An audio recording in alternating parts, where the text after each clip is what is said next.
Kali ini Mimin akan membahas alur cerita One Piece Arc Elbaf part yang ke-7. Untuk part 6-nya kalian bisa lihat di channel Anime Nogi ya. Jadi part 7 ini menceritakan chapter 1179 sampai 1185.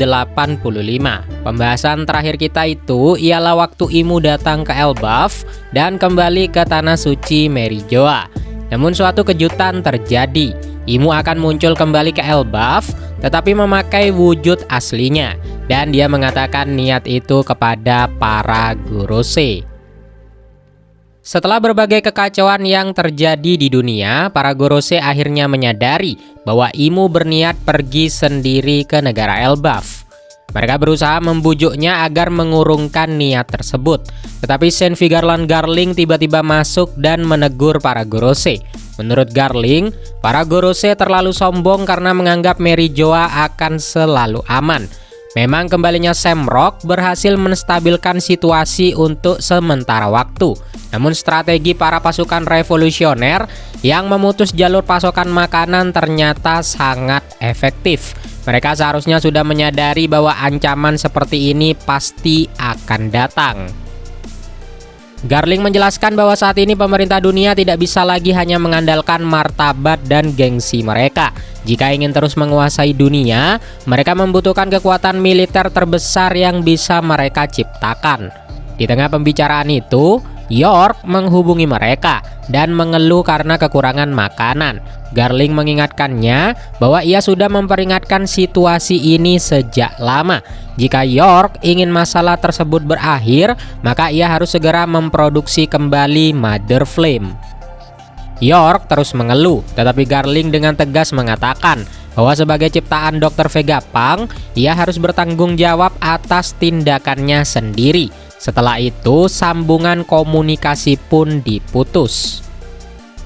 Garling kemudian mengatakan bahwa sejak kemunculan sosok Nika, Merijoa terus dilanda berbagai bencana tanpa henti. Ia pun mempertanyakan apakah semua ini hanyalah kebetulan atau memang sudah menjadi takdir. Sementara itu para Gorosei yang masih mencoba mengubah keputusan Imu, mereka mengusulkan agar seorang admiral dikirim ke Elbaf sebagai gantinya.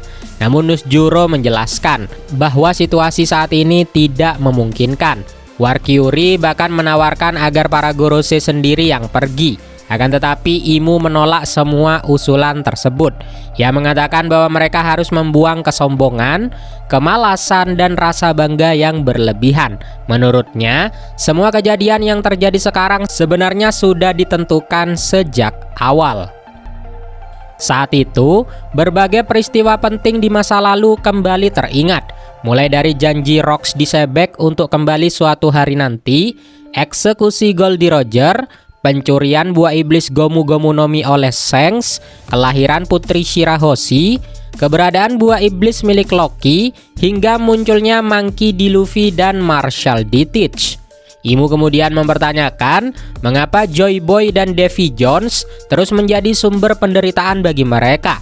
Padahal menurut Imu, yang mereka inginkan hanyalah Putri Vivi. Setelah itu, Imu mulai mempersiapkan sebuah Abyss untuk menuju negara Elbaf. Garling mengatakan bahwa tidak ada seorang pun yang mampu menghentikan Imu. Meski enggan, keempat Gorosei lainnya akhirnya mengakui hal tersebut. Di sisi lain, di negara Elbaf, Gerd membawa Somers yang tubuhnya telah terbelah menjadi dua dan diikat dengan tali. Ia memperlihatkan kepada Hairudin bahwa kedua bagian tubuh Somers terus berusaha menyatu kembali, menciptakan pemandangan yang sangat mengerikan. Goldberg kemudian menunjukkan jantung dari Somers yang ternyata terbuat dari baja. Melihat hal itu, Zoro bertanya-tanya, apakah menghancurkan jantung tersebut bisa membunuh Somers untuk selamanya? Pertanyaan itu membuat Somers ketakutan. Di dekat perpustakaan burung hantu, Franky sedang merawat Usopp dan Brook yang masih tidak sadarkan diri. Sementara itu, Jinbe terus mencari keberadaan dari Chopper. Di tempat lain, Killingham juga telah berhasil ditangkap. Tubuhnya dipotong-potong dan digantung di sebuah pohon oleh Sanji. Sanji menyuruhnya untuk memperkenalkan diri agar ia bisa mengingat namanya. Namun sesaat kemudian, Sanji malah mengatakan bahwa ia sudah lupa namanya lagi. Sementara itu, es yang membungkus Gunko perlahan mulai retak. Tak jauh dari sana, Luffy, Loki, dan Ragnir pergi menuju ke sekolah untuk mencari makanan. Mereka terkejut ketika menemukan seluruh persediaan makanan telah membeku akibat salah satu penemuan dari Lilith. Loki mengeluh karena menurutnya makanan beku tidak enak. Namun meski tubuhnya masih lemah, Luffy tetap berusaha mencari makanan untuk Usopp dan Brook.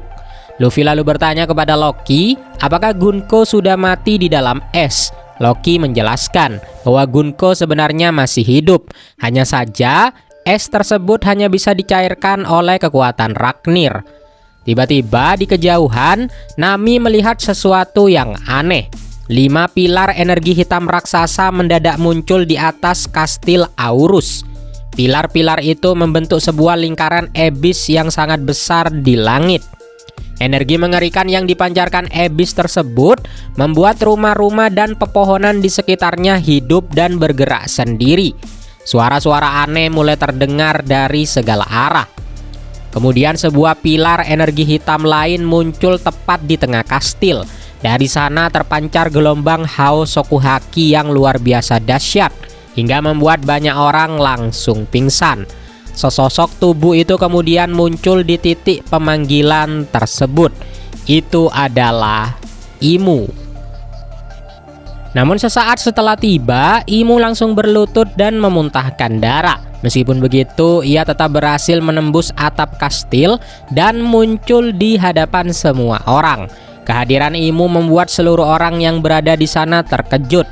Bahkan Sensomers dan Killingham yang sebelumnya tampak tenang pun tidak bisa menyembunyikan keterkejutan mereka.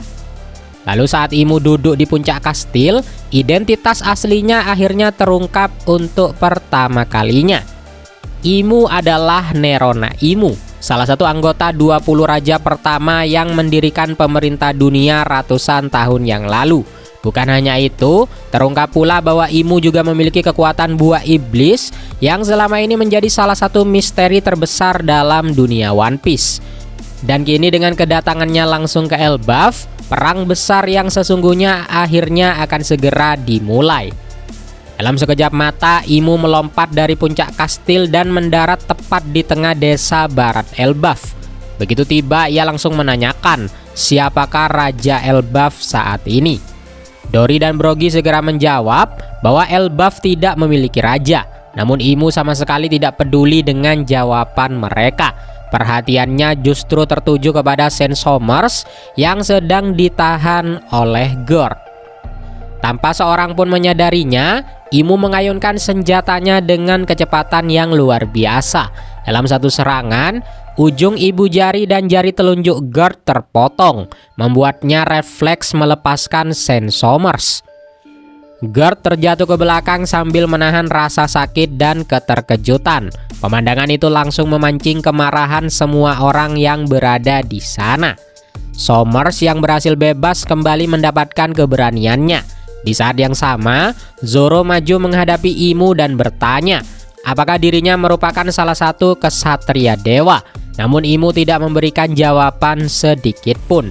Hairudin kemudian berkata bahwa identitas Imu tidak lagi penting. Baginya, siapapun yang menyakiti Gord sudah menjadi musuh dari Elbaf. Saat Hairudin hendak menyerang, Stenson memperingatkannya agar tidak gegabah. Mereka masih belum mengetahui kemampuan sebenarnya dari Imu. Namun peringatan itu pun terlambat. Ketika Imu melancarkan serangan, Stenson berhasil menyelamatkan Hairudin dengan menendangnya menjauh. Meski demikian, pengorbanan itu harus dibayar mahal karena kaki kanan Stenson terputus akibat serangan dari Imu. Melihat kekuatan mengerikan tersebut, para raksasa berusaha menjaga jarak. Sementara itu, Zoro langsung melancarkan teknik 3 pedang Raja Neraka, Rengoku Onigiri. Akan tetapi, Imu dengan santai menahan serangan itu menggunakan ekornya. Tidak berhenti sampai di situ, Imu segera membalas dengan teknik bernama Omen. Sebuah api hitam kecil muncul dan menghantam Zoro dengan kekuatan luar biasa hingga ia terpental jauh.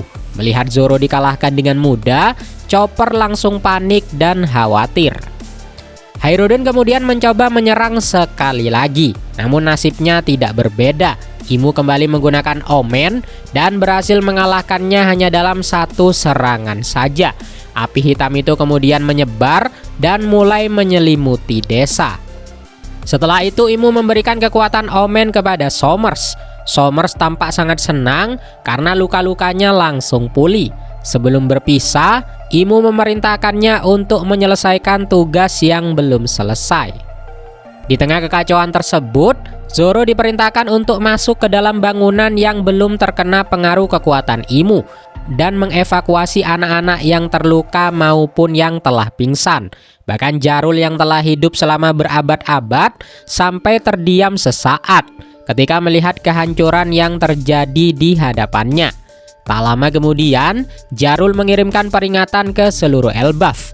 Ia memberitahu bahwa musuh yang mereka hadapi bukanlah kesatria dewa biasa. Menurutnya, kekuatan Imu jauh melampaui para kesatria dewa yang pernah mereka kenal sebelumnya. Sementara itu, Imu terbang di atas langit Elbaf. Dari kejauhan ia melihat Gunko yang masih terperangkap di dalam bongkahan es milik Ragnir. Imu lalu menembakkan bola api hitam dari ujung senjatanya ke arah es tersebut hingga memicu sebuah ledakan besar. Di sisi lain, Scooper Gaban yang sedang berada di dalam lift merasakan haki dari Imu. Wajahnya langsung berubah secara serius.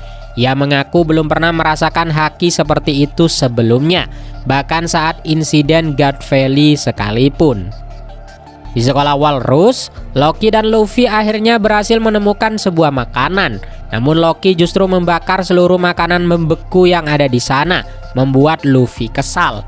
Loki beralasan bahwa mereka tidak punya pilihan. Selain itu, mereka berdua juga telah merasakan haki dari Imu dan membutuhkan tenaga untuk memulihkan kondisi tubuh mereka sebelum bertarung lagi. Kembali ke kelompok Sanji, Jinbe yang juga merasakan haki dari Imu mulai khawatir. Ia menduga Imu akan datang untuk menyelamatkan Killingham, dan dugaan itu ternyata benar. Imu muncul di lokasi Killingham ditahan, membebaskannya dari pohon tempat ia digantung, lalu memberinya kekuatan Omen untuk memulihkan semua lukanya. Melihat hal itu, Sanji langsung menyerang dengan tendangan penuh amarah. Namun Imu dengan mudah menahan serangan tersebut menggunakan tendangannya sendiri. Benturan keduanya memicu sebuah ledakan besar dan Sanji kembali terpental tanpa mampu melukai Imu sedikit pun. Beberapa saat kemudian Loki akhirnya berhadapan langsung dengan Imu untuk kedua kalinya. Dengan nada penuh kemarahan, Loki menanyakan tujuan sebenarnya Imu datang ke Elbaf. Imu menjawab bahwa dirinya sedang mencari pembunuh dari Harald. Bahkan ia menyebut Harald sebagai salah satu pelayannya. Ucapan itu langsung membuat Loki murka. Menurut Loki, Harald bukanlah pelayan siapapun. Harald adalah Raja Elbaf yang dihormati oleh seluruh rakyatnya. Lalu dengan tatapan tajam, Loki mengakui bahwa dialah orang yang dicari oleh Imu. Dialah pembunuh Harald. Mendengar pengakuan tersebut, Imu berkata bahwa semua kekacauan ini sebenarnya tidak akan terjadi jika dirinya tidak datang ke Elbaf.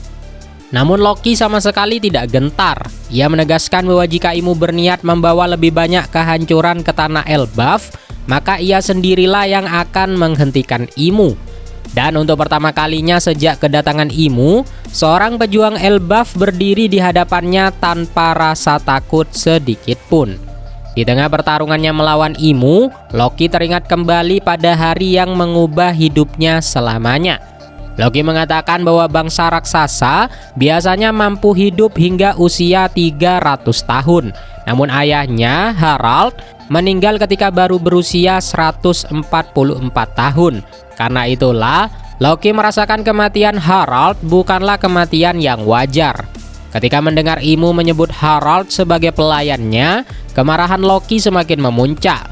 Ia mulai percaya bahwa Imu telah memanipulasi Harald dan menjadi dalang di balik kematian ayahnya. Namun Imu justru memberikan jawaban yang mengejutkan. Menurutnya, bukan Loki yang paling menderita akibat kejadian hari itu.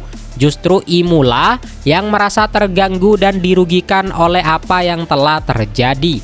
Mendengar pernyataan tersebut, Loki tidak mampu lagi menahan amarahnya. Ia segera mengangkat Ragnir dan mempersiapkan serangan dahsyat bernama Ragna Izuchi. Petir raksasa menyelimuti palu miliknya sebelum akhirnya Loki menghantamkannya ke arah Imu sambil berteriak menuntut jawaban tentang apa yang sebenarnya telah dilakukan Imu terhadap Harald. Namun sekali lagi, Imu menunjukkan kekuatan yang berada di luar nalar. Imu menciptakan omen untuk menghadang serangan tersebut. Benturan antara petir milik Loki dan kekuatan omen menghasilkan gelombang kejut yang begitu besar hingga seluruh Elbaf dapat merasakannya. Loki tidak percaya serangan sekuat itu mampu dihentikan begitu saja. Dengan penuh keterkejutan, ia bertanya-tanya kekuatan macam apa yang sebenarnya dimiliki oleh Imu. Akan tetapi Imu kembali menciptakan omen yang kedua. Kali ini bukannya digunakan untuk sebagai serangan. Omen tersebut justru diserap ke dalam kekuatan tubuhnya sendiri. Tubuh Imu mulai membesar, hingga akhirnya ia berubah menjadi raksasa yang ukurannya mampu menandingi Loki. Pemandangan itu membuat Loki benar-benar terkejut. Imu lalu menjelaskan bahwa omen merupakan sumber kekuatan militernya, sekaligus kekuatan yang tersembunyi di dalam segala sesuatu. Dengan tubuh raksasanya yang baru, Imu kembali menahan serangan Loki tanpa kesulitan. Kemudian ia melompat tinggi ke udara. Dari tongkatnya muncul pedang raksasa yang terbuat dari api hitam pekat. Pedang itu bernama Pedang Penghakiman, Nemesis. Dengan satu tebasan mematikan, pedang itu menembus tubuh Loki dan menjatuhkannya ke tanah. Di saat Loki berusaha bangkit kembali, Imu mulai menjelaskan filosofi di balik kekuatannya. Menurutnya, sifat dasar manusia adalah selalu menginginkan kekuatan. Ketika kekuatan itu terlalu mudah diperoleh, maka lahirlah korupsi. Ketika seseorang memilih menjadi budak demi kepentingannya sendiri, maka lahirlah perjanjian atau covenant. Dan ketika seseorang dipenuhi rasa iri terhadap orang lain yang mampu mencapai tujuannya, maka lahirlah kekuatan omen. Korupsi, covenant, dan omen. Ketiga hal itulah yang menurut Imu menjadi pondasi dari kekuatan tertinggi yang disebut sebagai dominasi. Setelah mengatakan itu, Imu kembali menembakkan bola api hitam langsung ke arah Loki. Namun kali ini dari jarak yang sangat dekat. Ledakan dahsyat terjadi. Tubuh Loki terpental dan kembali menerima luka yang sangat serius. Namun Imu belum selesai. Ia kemudian menawarkan sesuatu yang sangat menggiurkan, yaitu kekuatan seorang dewa. Kekuatan yang mampu membuat Loki melampaui siapapun di dunia ini. Tetapi Loki menolaknya mentah-mentah. Ia langsung mengayunkan Ragnir ke arah Imu. Sayangnya serangan itu tidak memberikan dampak apapun.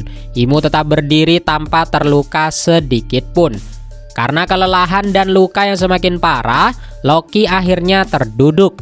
Dengan nafas yang berat, ia mengatakan bahwa kekuatan yang disebut Imu sebagai kekuatan dewa sebenarnya lebih mirip dengan perjanjian dengan iblis. Namun Imu hanya tersenyum. Baginya, tidak ada perbedaan antara dewa dan iblis. Loki pun kembali berdiri. Dengan tekad yang tidak tergoyahkan, ia mengatakan bahwa tidak akan ada seseorang pun yang akan menjadi tuannya. Dan Loki pun bersiap menyerang lagi. Namun sebelum Loki bergerak, Imu mengatakan bahwa dominasi adalah satu-satunya kebahagiaan sejati di dunia. Ucapan itu membuatnya teringat kepada seseorang dari masa lalu. Seseorang yang pernah menentang keyakinannya. Dia adalah Joy Boy. Kenangan tersebut membuat Imu tanpa sadar menyebut nama Joy Boy dengan penuh kemarahan.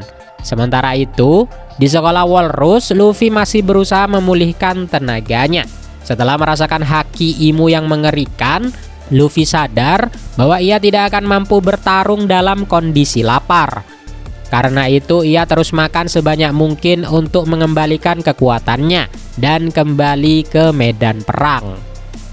Kembali ke medan pertempuran, Imu sesaat tenggelam dalam kenangan masa lalunya. Dan untuk pertama kalinya sejak pertarungan dimulai, ia kehilangan fokus.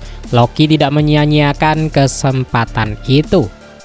Dengan kecepatan penuh, ia menghantam Imu menggunakan Raknir dan melemparkannya langsung ke pohon Adam raksasa. Loki bahkan mengejek Imu karena meremehkannya hingga berani lengah di tengah pertarungan. Setelah itu, Loki akhirnya melepaskan kekuatan penuhnya. Tubuhnya berubah ke bentuk naga hitam sepenuhnya. Aura mengerikan langsung menyelimuti seluruh area. Dalam wujud tersebut, Loki melancarkan serangan pamungkas bernama Thorheim ke arah Imu. Meski Imu berhasil menahan serangan itu dengan kekuatannya sendiri, ada sesuatu yang membuatnya terkejut. Untuk pertama kalinya, Imu tersenyum. Saat melihat wujud naga hitam milik Loki, Imu merasa seolah-olah makhluk legendaris yang telah lama hilang akhirnya kembali. Nighthawk, sang naga penghancur dari legenda kuno, seakan hidup kembali di hadapannya. Setelah berhasil menghantam Imu dengan serangan dahsyatnya, Loki menyadari bahwa aura mengerikan milik Imu masih belum hilang sedikit pun. Loki bahkan mengeluh bahwa tubuh Imu kini terlalu kecil untuk dilihat secara langsung setelah sebelumnya berubah menjadi sebesar raksasa. Meski telah menerima serangan bertubi-tubi, keberadaan Imu masih terasa begitu kuat dan menekan. Di sisi lain, Imu memandangi Loki sambil mengatakan bahwa dirinya tidak pernah menyangka akan melihat Nighthawk lagi. Ia bahkan menyebut sosok tersebut sebagai seorang pengkhianat. Namun sesaat setelah mengucapkannya, Imu tiba-tiba batuk hebat, seolah tubuh yang digunakannya mulai mengalami masalah. Tak lama kemudian, salju mulai turun di seluruh area pertempuran. Imu menjelaskan bahwa fenomena itu memang sudah diperkirakan sebelumnya. Menurutnya, Nighthawk memiliki kecocokan yang sangat tinggi dengan Raknir sejak zaman dahulu. Kemudian terungkap fakta mengejutkan bahwa Raknir ternyata merupakan pengguna buah iblis Risu Risunomi model Ratatoska. Imu juga mengatakan bahwa selama berabad-abad, Raknir menunggu tuan baru yang layak untuk dilayaninya.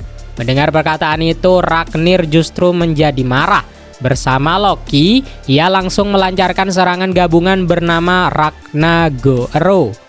Petir dan badai salju ditembakkan secara bersamaan ke arah Imu, menciptakan serangan berskala raksasa yang mengguncang langit Elbaf.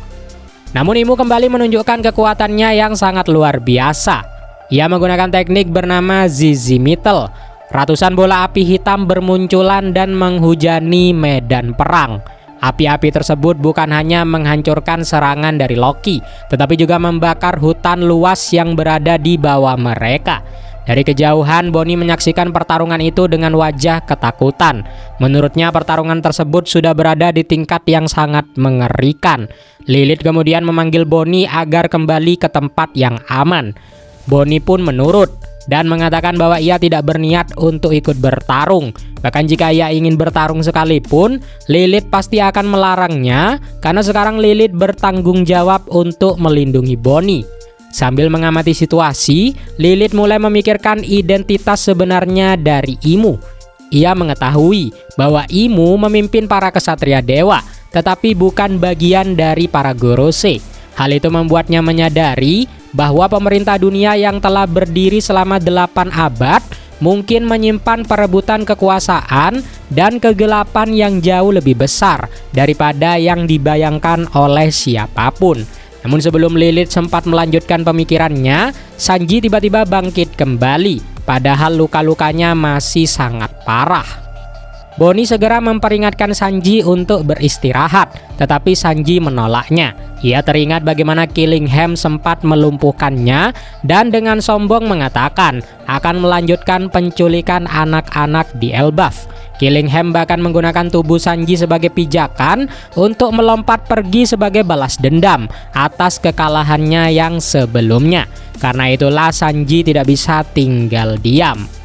Ia pun melesat ke udara dan mengatakan bahwa dirinya tidak akan membiarkan Elbaf menderita seperti ini. Terutama karena Elbaf adalah tempat yang sangat disukai oleh Luffy dan Usopp. Meskipun seperti biasa, Sanji juga mengakui bahwa alasan lainnya adalah karena Elbaf dipenuhi wanita raksasa cantik yang ingin ia lindungi. Sementara itu di perpustakaan burung hantu, Robin dan Saul menemukan lorong rahasia yang tersembunyi di bagian belakang bangunan. Lorong tersebut membawa mereka menuju sebuah ruangan tersembunyi. Di sanalah Biblo selama ini menyimpan seluruh buku yang berhasil diselamatkan. Robin dan Saul langsung mengucapkan terima kasih kepada Biblo karena telah menjaga pengetahuan berharga itu. Namun Saul mengaku semakin bingung mengenai keberadaan Biblo yang penuh dengan misteri. Di tempat lain, Somers kini diperkuat oleh kekuatan Omen dan mulai melanjutkan misinya. Dengan nada mengancam, Somers memerintahkan para raksasa untuk menyerahkan seluruh anak-anak itu dalam waktu 5 menit. Kembali ke desa barat, Chopper sedang merawat jari-jari Gord yang terpotong. Menurut Chopper, luka tersebut sangat bersih karena ketajaman serangan dari Imu. Dengan itu, ujung jari Gord masih bisa disambungkan kembali. Meski demikian, proses penyembuhannya akan memakan waktu berbulan-bulan. Gord berterima kasih kepada Chopper, tetapi ia merasa frustasi karena sebagai seorang dokter, dirinya justru tidak mampu membantu banyak orang dalam situasi darurat ini. Kolon kemudian berterima kasih kepada Chopper karena telah menyelamatkan ibunya Ripley dan korban lainnya. Namun Chopper menjelaskan bahwa ia baru saja melakukan pertolongan pertama. Jika bencana ini berakhir, barulah ia bisa memberikan perawatan yang benar-benar lengkap kepada semua orang. Di tengah suasana tersebut, Road dengan polos menawarkan jarinya sendiri untuk diberikan kepada Gord. Tawaran aneh itu pun langsung ditolak. Meski begitu, Gord mengakui bahwa dirinya mulai menghormati Road setelah melihat bagaimana ia rela mempertaruhkan nyawanya demi saudaranya. Mendengar pujian itu, Road begitu bahagia sampai mimisan. Di sisi lain, Zoro sedang menumpang bersama Goldberg. Saat ini Goldberg menjadi satu-satunya anggota bajak laut prajurit raksasa baru yang masih cukup sehat untuk bertarung. Ia berterima kasih kepada Zoro atas semua bantuan yang telah diberikan kepada negara Elbaf. Namun Zoro mengatakan bahwa hal itu sudah wajar. Menurutnya, Luffy selalu percaya bahwa negeri milik teman-temannya juga merupakan negeri miliknya sendiri. Mendengar hal itu, rasa hormat Hairudin terhadap Luffy semakin bertambah besar. Meski demikian, Zoro tetap terlihat serius. Ia mengatakan bahwa kekuatan Imu benar-benar berbeda dari musuh manapun yang pernah dihadapinya. Jika mereka tidak segera menghentikannya, situasi akan menjadi jauh lebih buruk. Tak lama kemudian, Killingham menghubungi Somers. Ia mengaku telah melakukan sebuah kesalahan besar. Tanpa sengaja, ia menciptakan monster dari sesuatu yang paling ia takuti. Somers langsung memarahinya karena ketakutannya sendiri justru menjadi ancaman baru.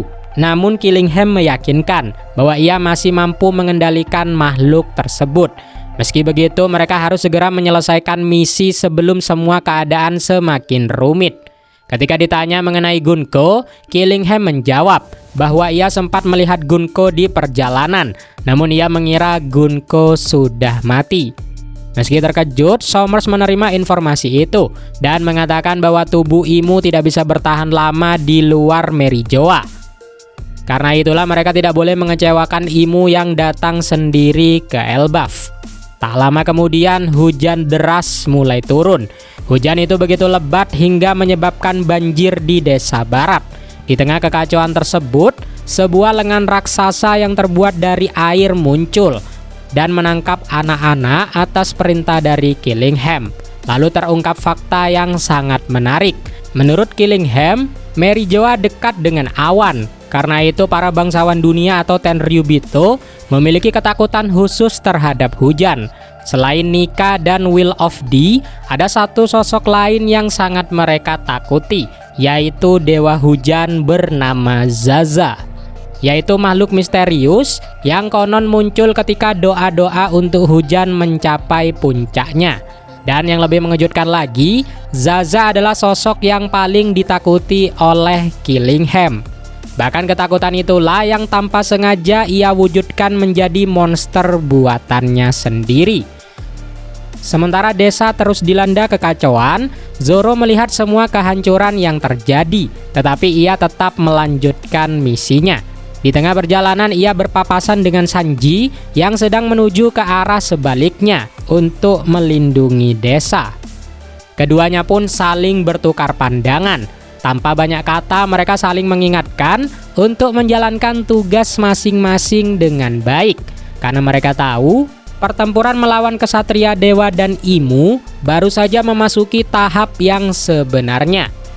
Di tengah pertarungan yang semakin sengit, Imu menatap Raknir dan mengatakan bahwa selama ini ia terus menunggu seseorang yang mampu bertarung bersamanya. Dari cara Raknir bereaksi, seolah-olah perkataan itu memang benar. Namun Loki sama sekali tidak memahami maksud pembicaraan mereka. Baginya, yang jauh lebih penting adalah menghadapi monster bernama Imu yang kekuatannya terasa tidak masuk akal. Imu kemudian mengatakan bahwa dirinya tidak bisa menguasai tubuh Loki maupun Luffy. Karena itulah, satu-satunya pilihan yang tersisa adalah menghancurkan mereka berdua.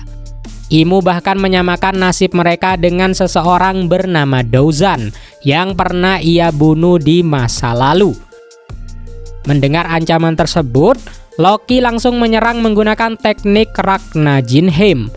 Imu pun membalas dengan teknik bernama Gram. Kedua serangan bertabrakan di udara. Ledakan raksasa kembali mengguncang Elbaf, membuat tanah dan langit seolah bergetar bersamaan. Sementara itu di desa barat, kekacauan semakin menjadi-jadi. Makhluk monster ciptaan bernama Zaza berhasil menculik 7 orang anak sekaligus. Killingham menganggap jumlah itu sudah cukup untuk memenuhi tujuan mereka. Para raksasa berusaha merebut kembali anak-anak tersebut. Padahal Chopper memperingatkan bahwa transfusi darah yang ia lakukan kepada mereka belum selesai dan kondisi mereka masih sangat kritis. Namun para raksasa memilih mempertaruhkan nyawa mereka. Bagi mereka, mati lebih baik daripada membiarkan anak-anak Elbaf dibawa pergi. Di saat yang sama, Sanji akhirnya tiba di desa barat. Dari kejauhan ia melihat seluruh kekacauan yang sedang berlangsung. Dan tanpa ragu, ia bersiap ikut terjun ke medan pertempuran. Di sisi lain, Usopp dan Brook akhirnya sadar dari pingsan mereka. Begitu bangun, Usopp langsung menanyai Brook. Ia heran mengapa Brook nekat menghadapi Gunko seorang diri, ketika sebelumnya ia sudah merasa ada sesuatu yang tidak beres. Nami kemudian ikut bertanya, apakah Brook mengenal Gunko? Apakah Gunko merupakan musuh dari masa lalu Brook? Namun jawaban Brook justru membuat semuanya semakin bingung. Menurut Brook, Gunko bukanlah musuhnya. Bahkan sebenarnya ia tidak ingin bertemu lagi dengan sosok Gunko.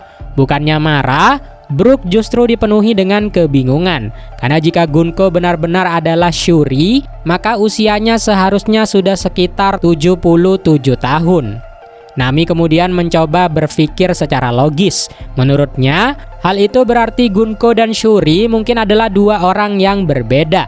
Namun Brook menjelaskan bahwa Shuri adalah putri kerajaan dari tanah kelahirannya. Dan terakhir kali ia mendengar kabar tentang Shuri adalah ketika sang putri pergi menuju Merijoa. Tak lama kemudian Franky berlari menghampiri mereka. Ia memberitahu bahwa Gunko masih terjebak di dalam es milik Raknir. Franky bahkan bertanya mengapa mereka tidak membiarkannya saja membeku di sana, mengingat Gunko adalah salah satu musuh yang menyerang Elbaf. Namun Brook mengungkapkan fakta yang mengejutkan. Ternyata saat dirinya tertembak panah sebelumnya, justru Gunko yang membebaskannya. Bukan hanya itu, saat membebaskannya, Gunko bahkan menyuruh Brook untuk melarikan diri. Seolah-olah ia mengenali Brook secara pribadi. Dan itulah alasan terbesar mengapa Brook sekarang sangat kebingungan. Karena sesaat setelah membantu dirinya, Gunko tiba-tiba dikuasai Imu dan kembali bertindak seperti iblis yang kejam. Brook kemudian mencoba menjelaskan keanehan yang ia rasakan. Sebelumnya Gunko bertindak seperti bangsawan arogan yang memandang rendah orang lain. Lalu tiba-tiba ia menyelamatkan Brook. Kemudian setelah Imu mengambil alih tubuhnya, ia berubah lagi menjadi sosok yang sangat kejam. Menurut Brook, semua itu terasa seperti ada 3 kepribadian berbeda yang hidup dalam satu tubuh.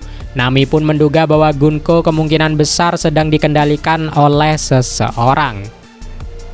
Setelah melihat para raksasa berubah menjadi musuh karena kekuatan Imu, Brook juga mulai mempercayai teori tersebut. Namun Jinbe mengingatkan satu hal penting. Cepat atau lambat, Brook harus mengambil keputusan.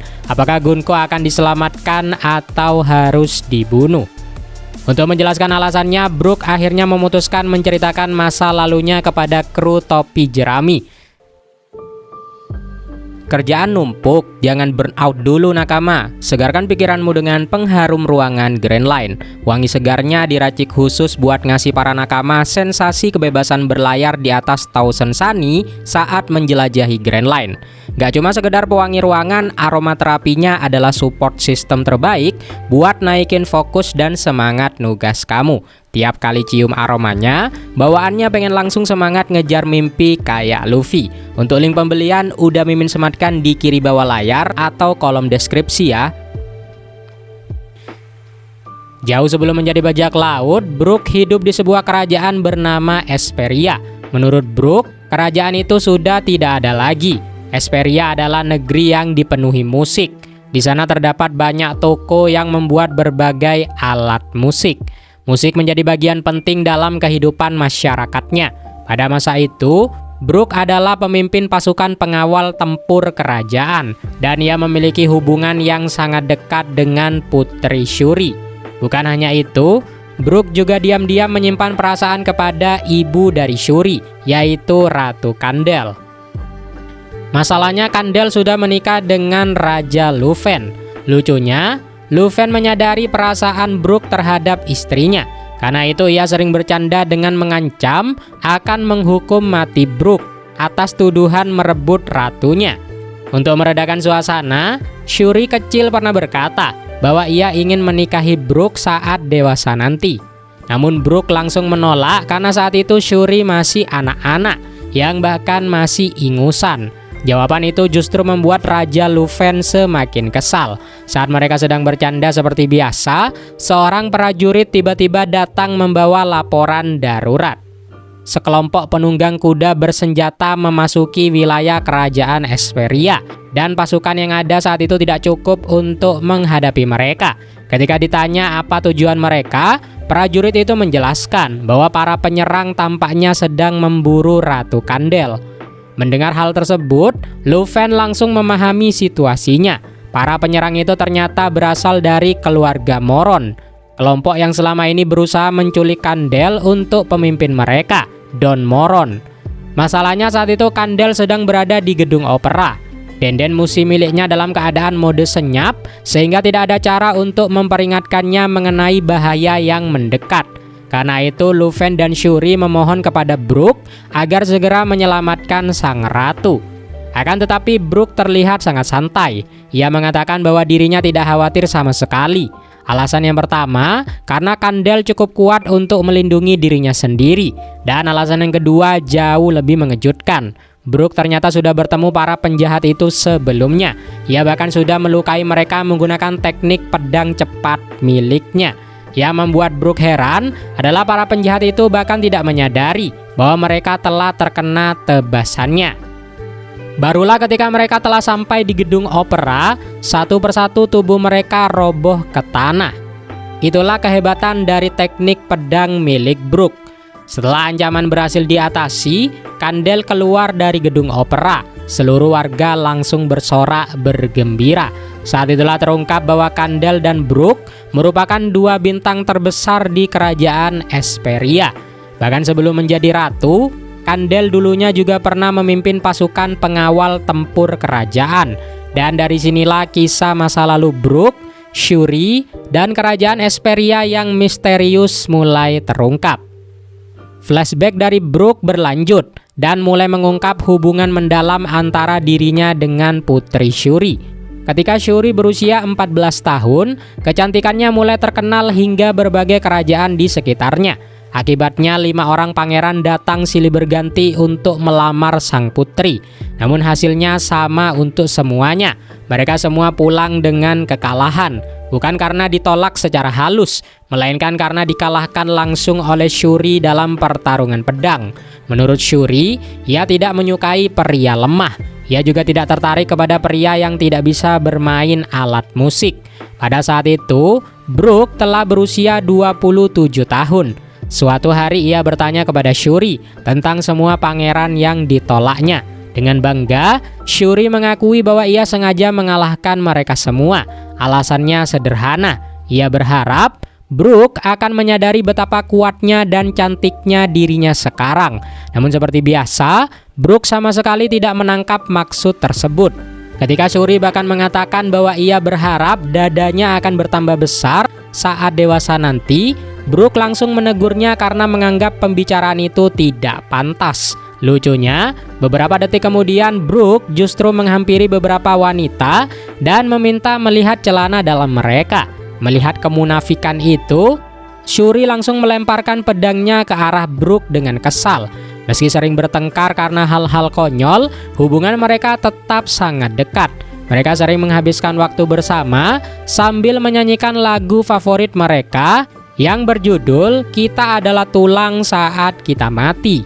Shuri bahkan mengatakan bahwa ia mencintai musik dari Brook, sama besarnya seperti ia mencintai kedua orang tuanya.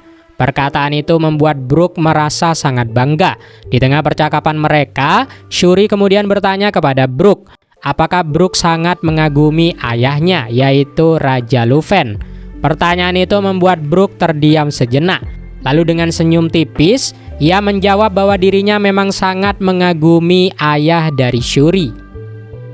Karena tanpa sosok ayahnya, Brook mungkin sudah lama mati. Ucapan itu membawa cerita mereka kembali ke masa lalu Brook. Saat berusia 11 tahun, Brook hidup seorang diri di tempat pembuangan sampah. Hari-harinya pun sangat berat. Ia sering melihat anak-anak lain belajar musik dan memainkan berbagai alat musik. Namun karena tinggal di tempat sampah dan dianggap sebagai anak jalanan, Brook tidak pernah diterima dengan baik. Ia bahkan sering diusir dari tempat belajar musik. Meski begitu, Brook tidak pernah menyerah. Di tengah tumpukan sampah, ia membuat biola sederhana dari barang-barang bekas. Setiap hari ia bernyanyi dan memainkan musik dengan alat buatannya sendiri. Terkadang, dalam lagu-lagunya ia bahkan menyalahkan raja atas kehidupan yang menyedihkan yang saat ini ia jalani. Tanpa Brook sadari, ada seseorang yang sering datang mengunjunginya. Orang itu adalah Luven.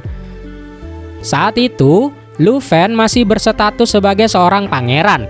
Namun Brook sama sekali tidak mengetahui identitasnya. Ia hanya mengira Luven adalah penggemar musiknya.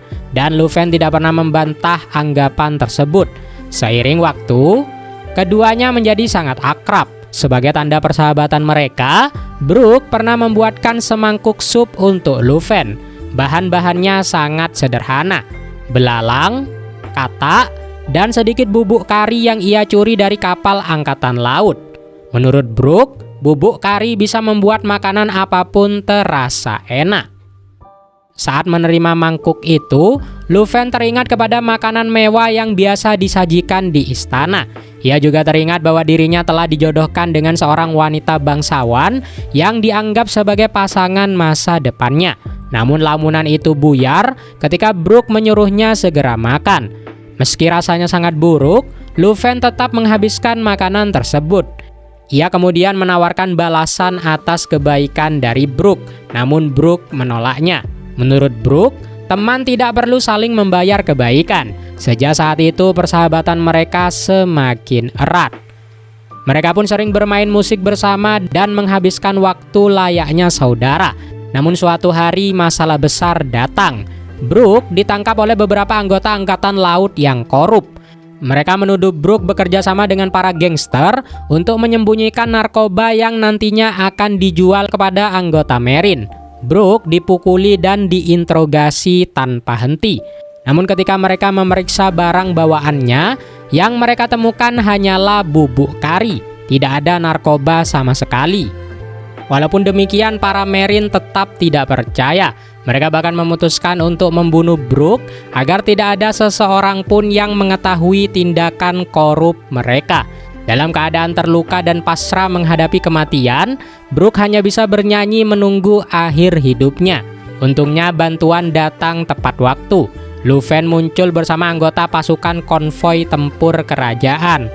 Disitulah Brooke akhirnya mendengar seseorang memanggil Lufen dengan sebutan pangeran.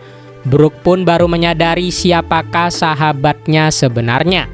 Beberapa anggota pasukan meminta Lufen mundur dan membiarkan mereka menangani situasi tersebut. Namun Lufen menolak. Ia tidak bisa memaafkan orang-orang yang telah menyakiti sahabatnya.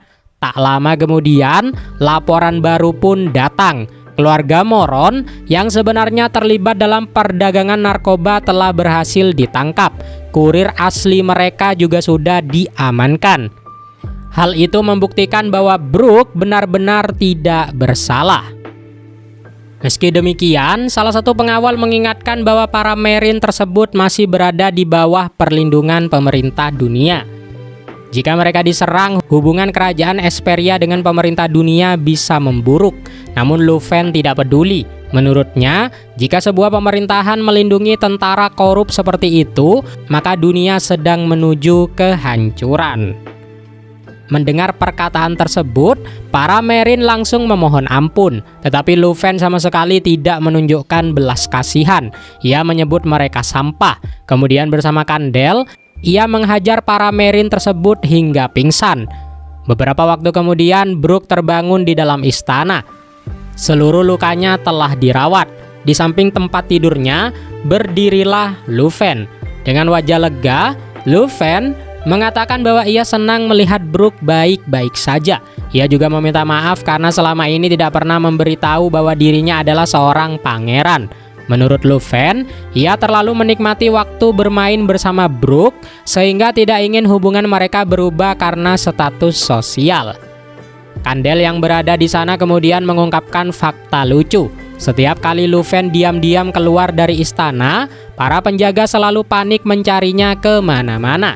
Namun ia tidak pernah menyangka bahwa orang yang ditemui Lufen ternyata adalah Brooke. Kandel bahkan menyebut Brooke sebagai anak yang menggemaskan.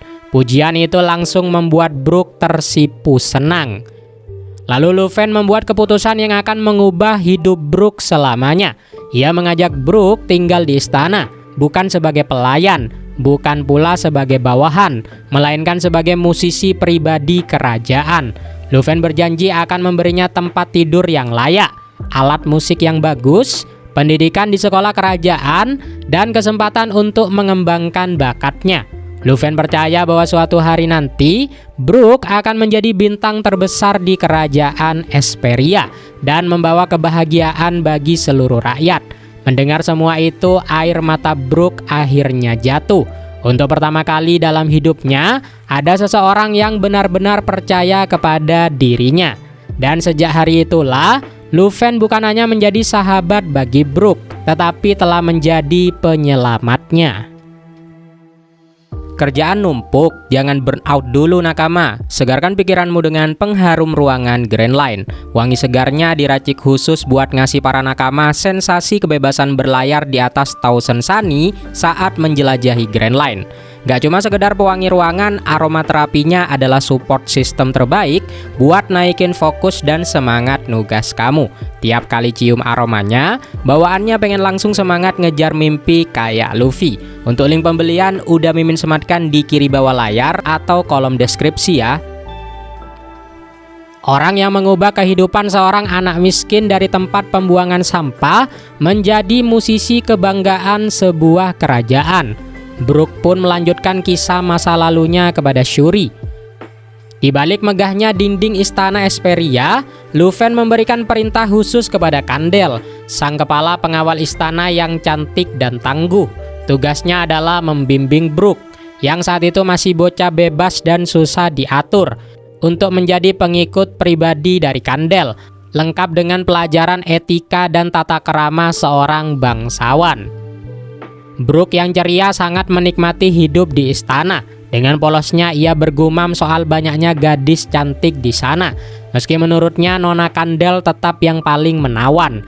Sayangnya bukannya bersikap sopan, sifat asli Brooke langsung keluar dengan melontarkan kalimat legendarisnya, "Bolehkah saya melihat celana dalammu?" Tentu saja Kandel langsung meledak marah. Hari-hari Brooke pun dipenuhi dengan latihan pedang, bermain musik, dan omelan rutin dari Kandel yang berusaha mendisiplinkannya. Ada satu momen super kocak saat Brooke bertanya soal tipe pria idaman dari Kandel. Kandel menjawab bahwa ada satu pria yang ia sukai, tetapi orang itu di luar jangkauannya, dan merujuk kepada Pangeran Leuven. Brooke yang kelewat polos malah kepedean mengira pria itu adalah dirinya. Kelakuan Brooke waktu kecil benar-benar mengundang tawa. Namun kedamaian Esperia tidak abadi. Suatu hari kapal pemerintah dunia merapat membawa para naga langit atau Tenryubito. Otoritas brutal mereka menyebarkan teror, kepanikan dan kekacauan yang luar biasa, hingga membuat Kandel jatuh sakit dan terbaring di kamar berbulan-bulan. Namun awan kelam itu perlahan sirna. Pangeran Leuven yang terkenal bertemperamen kasar akhirnya naik tahta menjadi raja dan langsung menikahi Kandel. Kerajaan meledak dalam sorak-sorai. Di tengah pesta, Brooke membawakan lagu persembahan berjudul Pengorbanan Jiwa. Kebahagiaan mereka pun memuncak dengan lahirnya anak mereka yaitu Putri Shuri. Di hadapan raja dan ratu, Brooke bersumpah, "Aku siap mengorbankan nyawaku untuk kalian, karena kalian telah memberikan kebaikan yang besar kepadaku." Mendengar hal itu, Shuri yang bucin banget kepada Brooke sempat protes. "Lalu bagaimana denganku, Brooke? Apa yang akan kau lakukan jika aku dalam bahaya?" tanya dari Shuri. Brooke dengan hangat berjanji akan menyerahkan jiwanya demi menyelamatkan Shuri, menganggapnya seperti adik yang harus selalu ia jaga. Bertahun-tahun berlalu, Brooke menjadi penjaga sekaligus teman bagi Shuri. Mereka berlatih pedang bersama, memancing, hingga momen lucu saat Shuri menakut-nakuti Brooke dengan boneka hantu. Selera pria Shuri dan ibunya pun ternyata sama uniknya. Mereka tidak mencari pria tampan, melainkan sosok yang tegas, bertanggung jawab namun humoris. Sayangnya, mimpi buruk menghantam saat Shuri berusia 15 tahun. Bencana kabut asap beracun menyelimuti kerajaan Esperia. Musik pun mati dari jalanan, digantikan suara batuk yang menyayat hati. Instrumen musik hancur terbengkalai dan berkarat. Ratu Kandel pun meninggal dunia, meninggalkan luka mendalam bagi Raja Leuven, Putri Shuri, dan Brooke yang kehilangan sosok guru terbesarnya. Esperia pun hancur, kerajaan kehabisan sumber daya, dan Raja Leuven menyadari satu kenyataan pahit. Mereka tidak akan sanggup lagi membayar upeti surgawi kepada pemerintah dunia. Brooke pun memilih menunda mimpinya menjadi seorang bajak laut demi mematuhi perintah rajanya dan melindungi Putri Shuri, anak dari wanita yang telah mengajarinya ilmu berpedang. Krisis mencapai puncaknya. Di hadapan para prajurit, Raja Leuven mendeklarasikan keputusan yang mengguncang jiwa. "Musuh kita adalah pemerintah dunia. Genderang perang telah ditabuh." Alasannya sangat kejam. Karena gagal membayar upeti surgawi, pemerintah dunia menuntut ganti rugi berupa 1.000 orang budak dari kerajaan Esperia. Menolak melihat rakyatnya bernasib lebih buruk dari kematian di tanah suci Merijoa, Raja Leuven memilih melawan seluruh dunia. Meski peluang menangnya sangat kecil, rakyat pun panik ketakutan. Untuk menenangkan mereka, Brooke berdiri di mimbar, memetik gitarnya, dan menyanyikan mitos tentang prajurit samurai dan raksasa lautan. Namun tawa Brooke berubah menjadi getaran getir saat penjaga berteriak bahwa musuh telah tiba di kerajaan Esperia. Invasi tak terbendung, ledakan meriam dan jeritan memenuhi udara.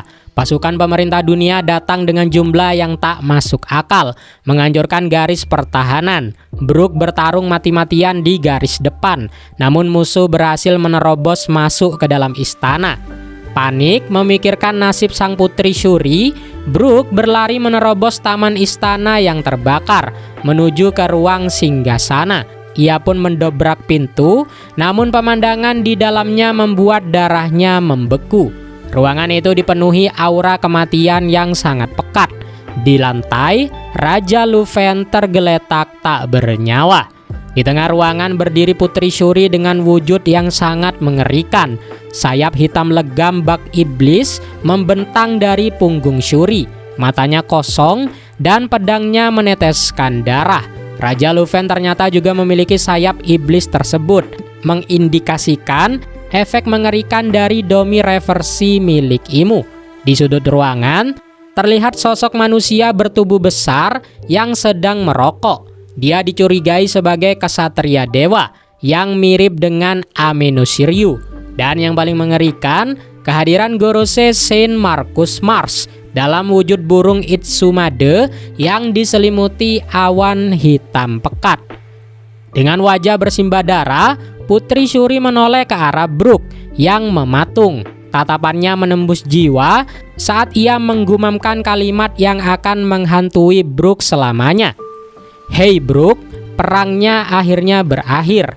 Ini membuatmu bahagia bukan?" tanya dari Shuri.